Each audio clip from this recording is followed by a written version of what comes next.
Vous avez peut-être déjà vu cette fenêtre en ouvrant un site internet. Soit vous payez un abonnement mensuel, soit vous utilisez le service gratuitement, mais il utilisera des cookies pour vous suivre et à terme permettre à des régies publicitaires de vous proposer de la publicité ciblée. Ce message est la parfaite illustration de ce qu'on nous répète depuis des années. Pour les entreprises, nos données valent de l'argent. Et si il est discutable d'un point de vue éthique, c'est loin d'être un cas isolé, puisque même Meta propose de payer pour ne pas être suivi dans ses applications. Il propose pas cette option au hasard. Qui va payer pour un service qui est ancré dans la société comme étant gratuit pour tout le monde depuis des années? Et d'ailleurs, je suis pas sûr que ce soit vraiment dans leur intérêt. Car ces données d'utilisation, ça sert certes pour de la publicité, mais aussi pour améliorer les produits. Ça permet de savoir quel comportement les utilisateurs adoptent. Et vu l'importance de ces données dans l'entraînement des modèles d'IA, les marques ne sont pas prêtes de s'en désintéresser. Pour être honnête, on ne sait pas exactement ce qui est utilisé par les grands groupes quand vous utilisez leurs services. Mais les règles de confidentialité qu'ils fournissent laissent entendre qu'ils ne se contentent pas de votre adresse email. Pour vous donner un aperçu, j'ai une expérience pour vous. Tapez myactivity.google.com dans votre barre de navigateur. Bienvenue sur la timeline qui retrace votre activité sur les services Google et votre smartphone Android si vous en avez un. C'est probablement que la partie émergée de l'iceberg, mais je trouve ça très parlant de l'avoir sous les yeux. Et je sais que vous n'avez rien à cacher. Moi non plus. Pourtant, quand je fais une vidéo, je floute mon calendrier et les photos de profil de mes contacts. Au même titre que quand je rencontre un inconnu, je lui déballe pas l'entièreté de ma vie privée. Ça ne veut pas dire que j'ai des choses à cacher, mais ça ne regarde que moi, et à la limite quelques proches. C'est la même chose pour les services que j'utilise au quotidien, qui sont le reflet de ma vie. Mes photos, mes messages, ma localisation et mes données de santé, j'ai pas envie que quelqu'un y ait accès. Surtout pas un inconnu à plusieurs centaines de kilomètres de chez moi dans un data center. Et encore moins un algorithme qui pourra analyser mon profil en quelques secondes. Et puis vous n'avez rien à cacher aujourd'hui. Qui nous dit que ces données stockées ne pourraient pas se retourner contre vous au fil des changements politiques? En soi, quelque chose de toléré aujourd'hui pourrait devenir illégal demain. On s'éloigne un peu du sujet, mais si vous voulez creuser, je vous conseille la vidéo de Cyrus North, qui est toujours d'actualité et qui résume parfaitement mon point de vue. Bon alors, est-ce que c'est possible de passer sous les radars? Non. Enfin, si, mais ça implique beaucoup de contraintes au quotidien que nous on va pas du tout chercher. Sinon je n'uploaderai pas cette vidéo sur YouTube. Sachez aussi qu'il ne suffit pas uniquement de ne pas aller sur Google pour que l'entreprise ne vous suive pas. Et il y a une raison à ça, Google Ads. Ads, c'est la régie publicitaire de Google. C'est elle qui vous a montré une pub avant cette vidéo, et surtout, c'est une des plus utilisées sur le web. Vous pouvez prendre à peu près n'importe quel site, quand la page des cookies s'ouvre, vous cliquez sur voir les partenaires, vous cherchez Google et vous pouvez bien voir qu'ils sont là. Au même titre que des services que vous utilisez peuvent partager des infos avec Google, même sans cookies. Par exemple, en utilisant ces boutons pour se connecter à un service, vous dites clairement à Google que vous utilisez le service en question. Je précise que ça marche avec plein d'autres entreprises, il n'y a pas que Google, même si c'est l'exemple parfait. Aujourd'hui, ces entreprises sont en situation de monopole. Qui dit monopole dit qu'il est difficile de s'en passer. Donc si vraiment vous voulez aller au bout de la démarche, vous pouvez installer un système d'exploitation alternatif sur votre smartphone ou Linux sur votre PC. Vous pouvez utiliser des clients YouTube décentralisés. Mais c'est au prix de beaucoup de temps et de confort au quotidien. Les services qu'ils nous rendent au quotidien sont excellents, et moi-même j'aurais du mal à m'en passer, je dois le reconnaître. Mais si on peut avoir des équivalents qui nous promettent une meilleure gestion de nos données sans perdre en expérience utilisateur, pourquoi s'en priver? Ici on va donc parler d'applications qui permettent de s'éloigner de Google ou de réduire son suivi sans perdre en expérience au quotidien. C'est uniquement des services que j'utilise vraiment, donc que je peux sincèrement vous recommander. Et n'oubliez pas, on ne va pas chercher à se couper des GAFAM, mais à moins les utiliser.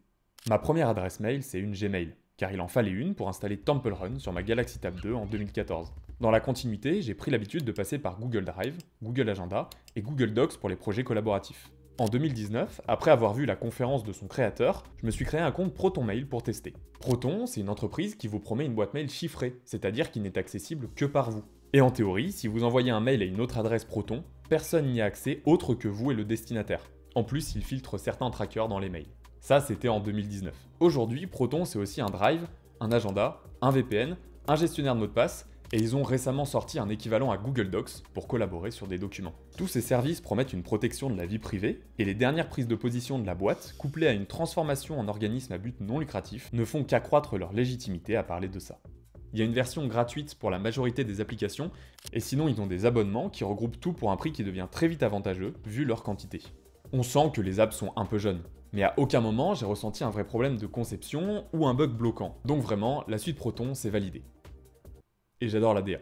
Je sais que c'est subjectif, mais les dégradés de violet sont magnifiques. Pendant qu'on parle de cloud, si vous utilisez des produits Apple, sachez que vous pouvez chiffrer une grande partie des données stockées sur iCloud. C'est une procédure en plus, mais c'est faisable depuis les paramètres.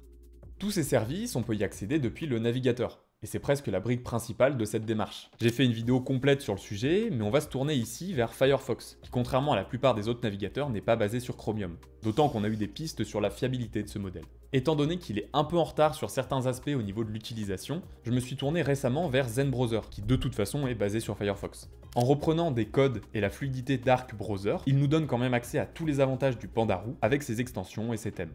Attention par contre, il est en alpha, et il a encore un peu de chemin à faire. Pour ce qui est du moteur de recherche, c'est un peu plus compliqué. Je m'en suis longtemps remis à Qwant ou Ecosia avant de revenir sur Google, parce qu'il est tout simplement meilleur. Dès que je faisais une recherche un peu poussée, je perdais énormément de temps avant de trouver un résultat pertinent, pour au final retourner sur Google parce que je ne trouvais pas la réponse à ma question. Et en écrivant cette vidéo, j'ai découvert qu'en tapant .!G dans DuckDuckGo avant une recherche, il nous renvoyait vers Google.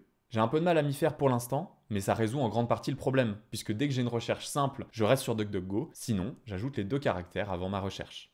Pour renforcer un petit peu ce navigateur, il y a les extensions. Je le disais tout à l'heure, mais même si on n'utilise pas directement un service des GAFAM, on peut leur transmettre des informations en allant sur d'autres sites. Et on a des extensions pour navigateurs qui peuvent permettre de réduire ça. J'en ai peu pour éviter de ralentir ma navigation, et Firefox embarque déjà un petit bloqueur pour réduire le tracking. Je m'en contente car je veux limiter les erreurs de fonctionnement des sites que je visite, mais il y a plein d'excellentes extensions pour limiter le suivi si vous voulez aller plus loin. En complément, j'utilise des bloqueurs de contenu comme I Still Don't Care About Cookies, qui cachent les pop-up qui apparaissent à chaque fois qu'on ouvre un site internet. Pour la messagerie, c'est une alternative connue, mais Signal est beaucoup trop mis de côté quand on parle de messagerie chiffrée. On parle toujours de Telegram, mais ça reste une entreprise privée, alors que Signal est géré par une fondation à but non lucratif. Donc au même titre que Mozilla, en théorie, leur objectif premier n'est pas de générer des revenus. D'ailleurs, on voit les limites de Telegram en ce moment. L'app est très bien faite et bénéficie d'un design épuré, très agréable à utiliser au quotidien. Je l'utilise depuis plusieurs années, mais il y a 2 problèmes selon moi. Le premier, c'est que les messages ne sont pas stockés sur un serveur, donc quand on se connecte à un nouvel appareil par exemple, on n'a pas accès à l'historique des conversations. Le second, c'est qu'il n'y a personne. Ça me sert uniquement pour parler aux membres de ma famille, et c'est tout. C'est le gros problème des apps de messagerie. Vous avez beau avoir la meilleure application au monde, si personne ne l'utilise, elle ne sert à rien. Mais je la garde, car j'y crois et elle reste très bien faite. Et l'astuce ultime, c'est bien évidemment de créer un serveur chez soi pour tout héberger. Je sais que je m'adresse pas à grand monde en disant ça, mais c'est beaucoup plus simple qu'il n'y paraît. Moi j'en ai fait un en récupérant un vieux PC et en changeant quelques composants. Et si vous aimez pas les cartes graphiques, vous pouvez en acheter un tout fait, même si c'est un petit peu plus cher. On appelle ça un NAS, pour Network Attached Storage.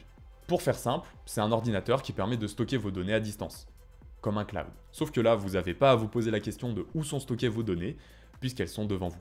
Et on peut aller plus loin, en hébergeant des services spécifiques qui tourneront dessus comme un serveur de médias pour avoir votre propre Netflix, ou même votre boîte mail. La liste est longue, mais ça demande très vite pas mal de connaissances et de temps, donc j'avoue que dans beaucoup de cas, je me suis contenté du minimum. Mais en théorie, vous pouvez héberger une grande partie des services proposés par les GAFAM.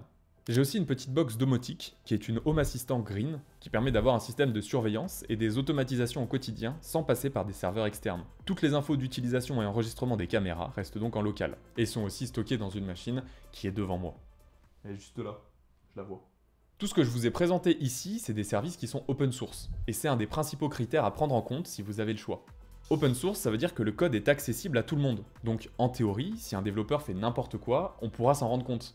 Ce qui réduit la probabilité qu'un développeur fasse n'importe quoi. Sachant que souvent, ça rime avec une communauté très impliquée pour faire avancer un projet, c'est un des critères les plus rassurants pour une application. Donc quand vous en avez la possibilité, choisissez les services en local et open source.